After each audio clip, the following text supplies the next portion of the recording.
And back to defense matters, terrorism provides cover for other crimes to thrive. This is according to 1,056 in 2024.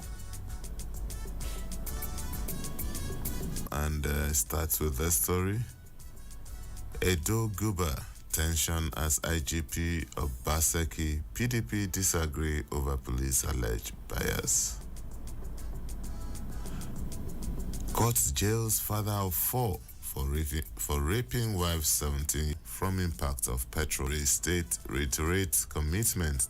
Sacked workers withdraw 9.2 billion naira from pension savings.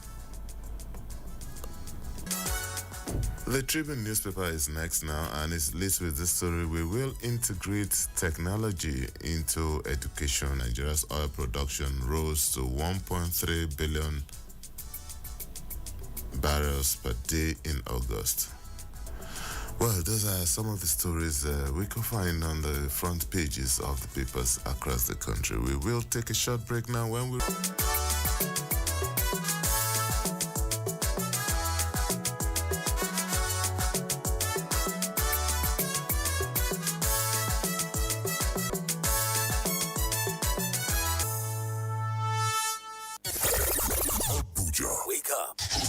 Reach out. Speak up. Speak out. You are the voice of a new generation.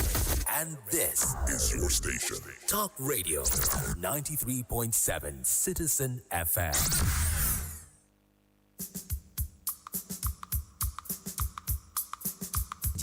Wetin dey catch fire every Monday go reach Thursday, and the time na 5:10 wey be 10 minutes after 5. Make we talk am as e dey be.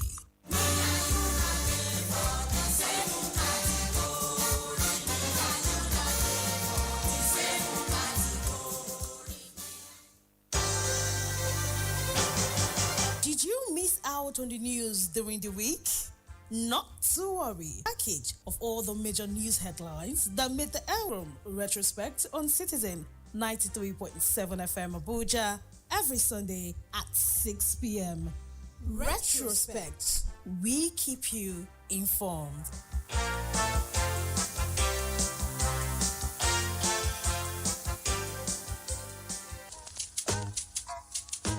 Need a lift? Feeling low, bored, or confused? Wants your dream to brightly glow? Here is what to do. Women's Corner is waiting just for you. Education, work, lifestyle. Voice reaching high and making an impact. Women's Corner, where knowledge can fly. Join us every Monday. Women's Corner on Citizen 93.7 FM Abuja. Woman don't suffer, lower everybody. The issues. Everybody respected that because it was coming from the president. Theory behind it, the way the people took the battle in their hands. Who say cannot be divulged from those who cause it. He said money was. I never. No. The platform is always the same. Insight on Citizen FM 93.7. The source. Insight with Lawrence Umweti on Citizen 93.7 FM Abuja. Be part of the experience. Make we join our hearts to build a nation of our dream. Citizen FM. Citizen FM. Join our hearts to build a nation of our dream. Citizen FM. Citizen FM. Your problem is my problem, and my joy is your joy. Epa!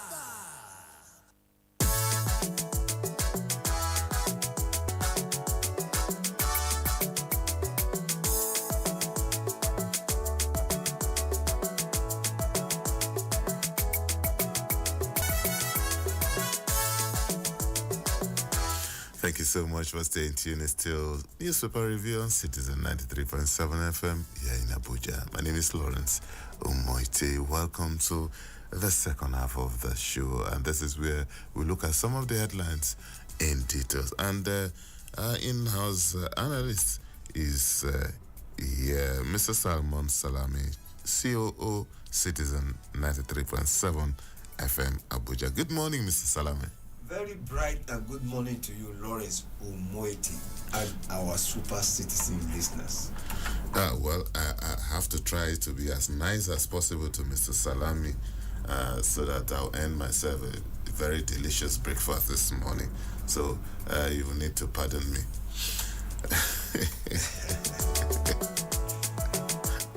All right, Mr. Salami, let's get straight to business. And we start off with the Sun newspaper.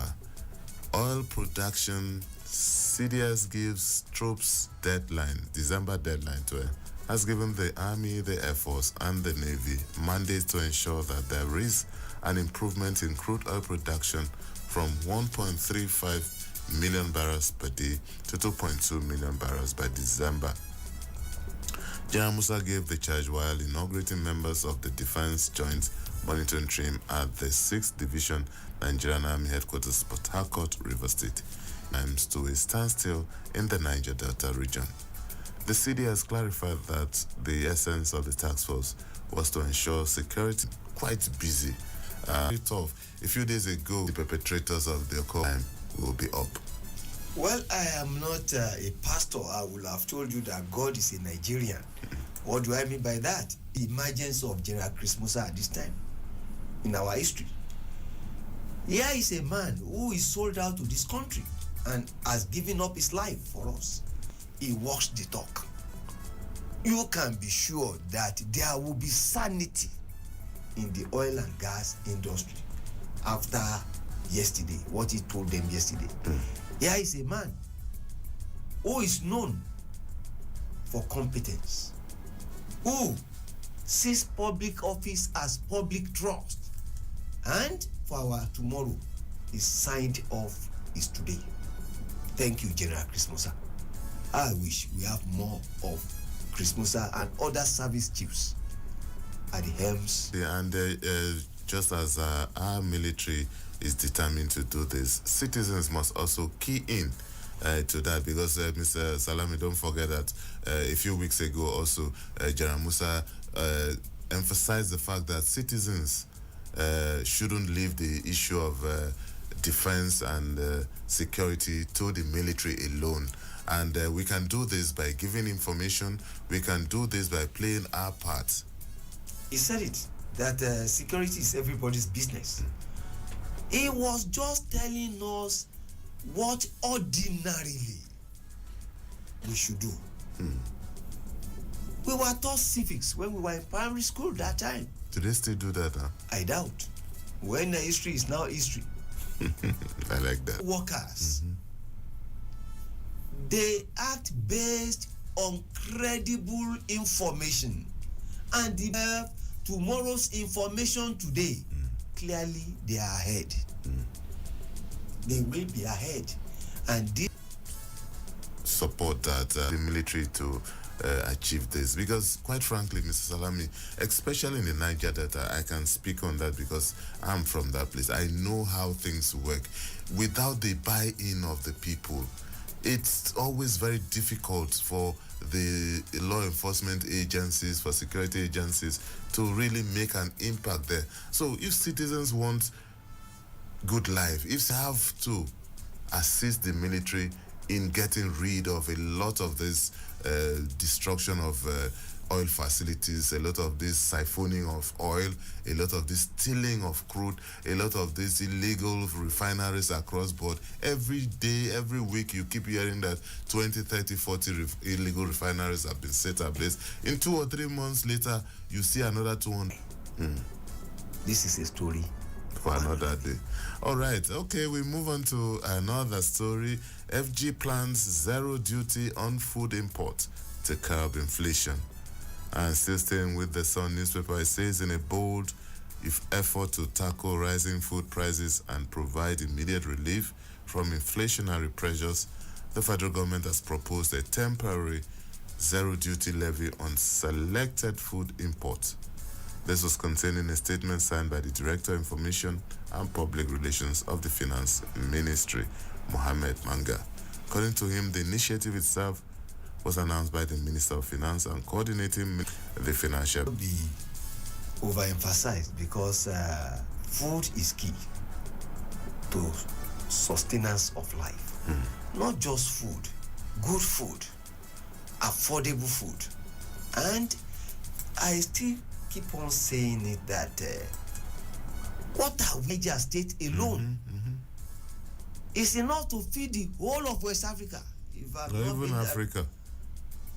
Then what are we Even doing? Africa, because what is the size of Ukraine, Mr. Salami, that the whole world is having serious hiccups and trouble, and so many other smaller countries who have made their mark and cutlass kind of we're talking about agro business And the knowledge-driven, technologically driven agriculture, and really serious as a country. very, very. The soil. Maybe that's even our problem because of the kindness of nature to us. That's why we have gone to sleep. We prefer to stay in our comfort in terms of extreme weather when it comes to cold. And these countries have produced, they've done a lot of research because they need to survive if any season.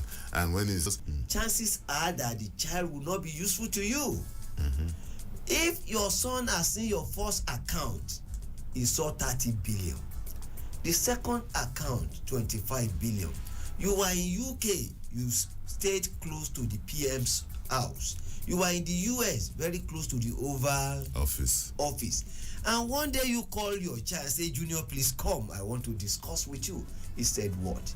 Do you know that you have to be very serious? Do you know you have to be very... Are you talking? Serious so that what can happen? Let me add to this. There is virtually... It seems to me that no man throws nature and God are man-made disasters. Like flooding. If you don't need to think, you will not think. The Oyinbos think because their survival depends on thinking. As a matter of survival, continually they must think. If you don't need to think, why will you think? We do not need to think here. God pampered us. I will not say he spoiled us. All right, let's say 22205, or you can also call us on 08122222206. You can send us a WhatsApp message on any of those numbers, and we will be glad to talk to you. So we move on to the Punch newspaper, and back to the at least 414,000 people have been displaced and another 30 killed by the devastating flood in Maiduguri, the Borno state capital. The National Emergency Management Agency said the flood began after the Alau Dam overflowed following heavy rains. As the United Nations Human Rights Refugee Council and Maiduguri Metropolitan Council residents have 1 million. Mr. Salami, this is very frightening. The figures here are not things that you can just... What kills a man is ignorance. And what have we been making of what use? Have we deployed the information, credible information that we have been given to? Day in, day out. In fact, the Yoruba people will tell you that any word that was foretold will not kill a cripple. Yes, it's not total, it's not absolute. Any cripple who refuses to make good use of that information will die. Look, it's unfortunate that we people do not always pay attention to information. Months before the commencement of the rain, we were told that X and S and S areas are prone to flooding.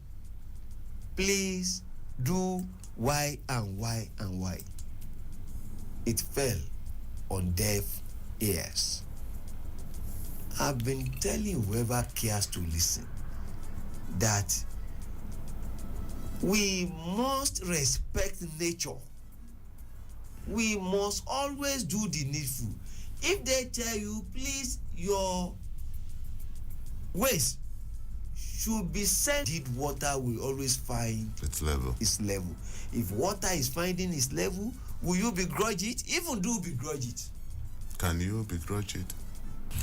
All right. This is just to give a shout out to thousands of volunteers who are working day and night in Borno, Kaduna, Kano, where the flood is devastating communities, to render their help. Members of the Nigeria Red Cross, officials of NEMA, and other volunteers who are really, I saw some very gory pictures yesterday coming from those areas. A lot of Nigerians who are not paid are also volunteering their time and their energy, their resources to help with these people. Thousands, they got the consequence of prisoners escaped.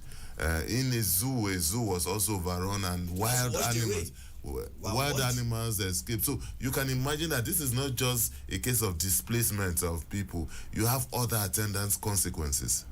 Unintended consequence of our negligence. I've been telling people that, look, we must make good use of information. Why? Prevention is not only better than cure, but cheaper. It is cheaper. It is cheaper than cure. All right, Mr. Salami, we move on to another story still staying with the Punch newspaper. EFCC vows to stop bandits' financial flows. And the chairman of the Economic and Financial Crimes Commission, Ola Olukoyede, stated on Wednesday that the commission will continue to monitor bank transactions to curb financial flows to criminals, including bandits and terrorists. He also highlighted the connection between corruption and insecurity, noting that corruption fosters poverty, while in turn makes unemployed citizens vulnerable to recruitment into banditry, kidnapping, and terrorism. Mr. Salam. Good morning, EFCC. It is not funny at all, Lawrence. Bandits, kidnappers would demand ransom and bring so amount of money, ransom, using phone. Is that not right? Of course. And you see the clips. The latest one is that they are even demanding levies from communities. Communities, in which case they are now the government. Is that not right? Look, I've been saying it that said something yesterday, and it is in the verdict. I mean, Shegun Adeni's column today, that the youth should stand up to these bandits. It took him 2 hours to get to that place. If bandits were to be on the prowl, and if the youths in the area, if they are giving what it takes, it is not bravado. By the time they stand 100 or 200, you stand up to them, they will kill, no doubt, but they will not go scot-free like that. In fact, if they know that whatever weapon they are carrying, people will stand up to them, people will dare them, they will still think twice, because it was not going to be easy. It is not bravado. The people, yes, we know that there could be casualty. If we cannot live on our toes, don't let us die on our knees.